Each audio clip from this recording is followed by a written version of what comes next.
Hey everyone, welcome to This Explainer. Today, we're diving into something that's honestly pretty fascinating: how universities are using raw demographic data to purposefully build and transform their student housing communities. We'll be walking through the Purple Profile, which is this comprehensive annual report from the 2025 to 2026 academic year that maps out the entire resident experience. We're going to see exactly how housing departments take these seemingly invisible student struggles, quantify them, and then deploy highly targeted on-the-ground strategies to turn empty hallways into thriving, connected spaces, especially when looking at the foundational needs of first-year LLCs versus upperclassmen. Here is our roadmap for today. We're going to cover 1. The first-year pulse, 2. Hidden gaps in engagement, 3. The community disconnect, 4. Strategies for connection, and finally, 5. Interventions in action. All right, let's jump right into Section 1, the first-year pulse, mapping the baseline. So to start off, we really need to zoom out, right? We've got to look at the baseline pulse of the first-year residential class. And honestly, the initial data paints a surprisingly optimistic picture. Out of the 865 total students who took the Purple Profile survey, a massive 84.6% strongly agree that they're planning to return to the university next semester. So big picture, these students actually want to be there. And, their academic optimism is just as strong. We're looking at almost half of all respondents anticipating earning a GPA of 3.5 or higher this semester.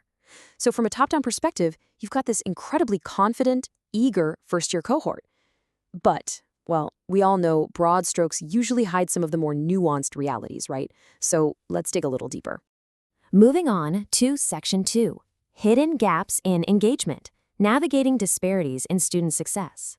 When we actually break this data down by specific demographics using independent t-tests, some pretty critical disparities start to pop up. The student experience is absolutely not one size fits all. Take first-generation students, for example.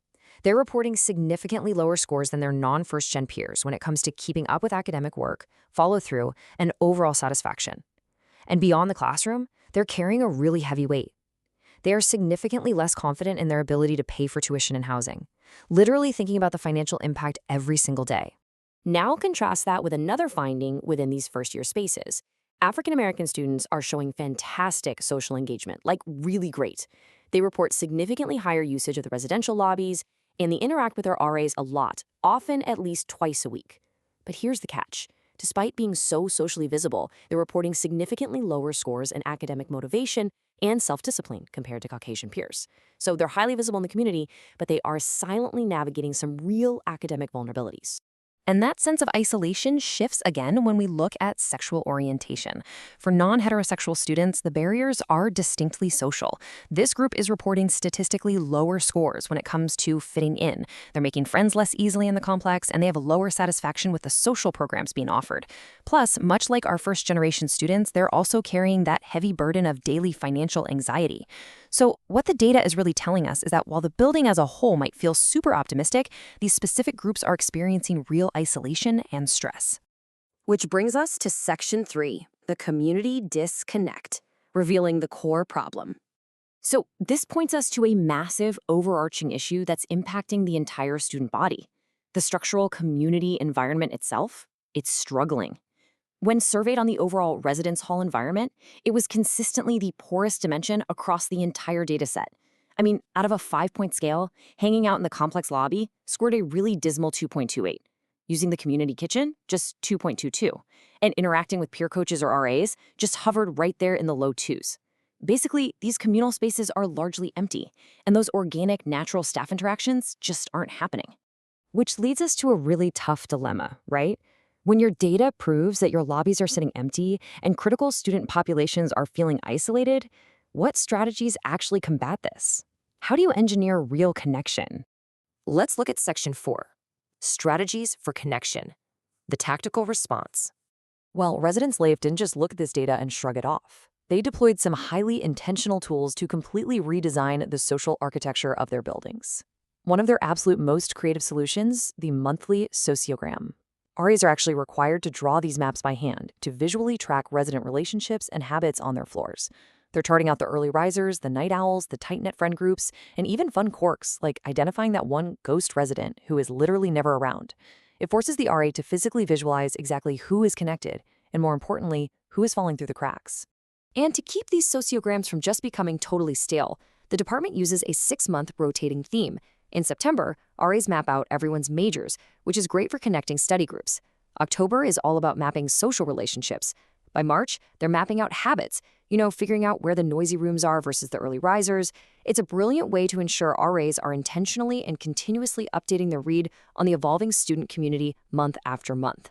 Now, remember that terrible 2.28 score for hanging out in the lobby? Well, here is a direct counter strategy, and it's specifically targeted at first-year living learning communities, or LLCs. Because LLCs rely so heavily on shared experiences, Residence Life mandated that all hourly staff actually do their desk hours physically out in the lobby during prime time, so Monday through Thursday evenings between 6:30 and 10:30 p.m. Now, this is drastically different from what you do with upperclassmen apartment residents who generally want way more independence and less staff visibility. But in these first-year LLCs, if students aren't going to the lobby naturally, the staff literally occupies it to create a center of gravity and force that engagement. On top of that, they implemented the Stop and Chat, or S&C, checks rotation. This means student staff rotate which resident groups they interact with every single month. By pairing hourly workers up with RAs to intentionally go knock on doors, they guarantee these brief, really meaningful conversations. It completely prevents residents from only ever talking to one specific staff member, and it builds this diverse web of support that is absolutely vital for first-year acclimation. Which brings us to our final section, Section 5, Interventions in Action, Landing the Impact. So, we've seen the data and we've seen the strategies. But the real question is, did these tactics actually result in meaningful interventions? The answer is a resounding yes, 1,917. That is the exact number of intentional conversations logged by student staff specifically regarding the residence hall environment. Think about that. The staff didn't wait around for complaints. They initiated nearly 2,000 check-ins to actively improve how students were experiencing their living spaces. And what's really incredible here is how perfectly these interventions mirror the data gaps we identified earlier. Remember that lower academic satisfaction we saw for first-generation students? While staff logged 1,580 targeted conversations specifically designed to build academic self-efficacy. Remember the social barriers for non-heterosexual students? They logged over 1,000 interventions focused entirely on sense of belonging. They literally let the data dictate the conversations they needed to have. And just look at the peer coaches. We saw earlier that interacting with them was initially one of the absolute lowest scoring metrics. But by deploying these new strategies, peer coaches completely flipped the script. They drove localized academic support, logging almost 500 specific interventions just for academic success. They took a glaring point of weakness and turned it into a massive engine for student support. Ultimately, what the Purple Profile shows us is that foundational community development shouldn't just be based on guesswork.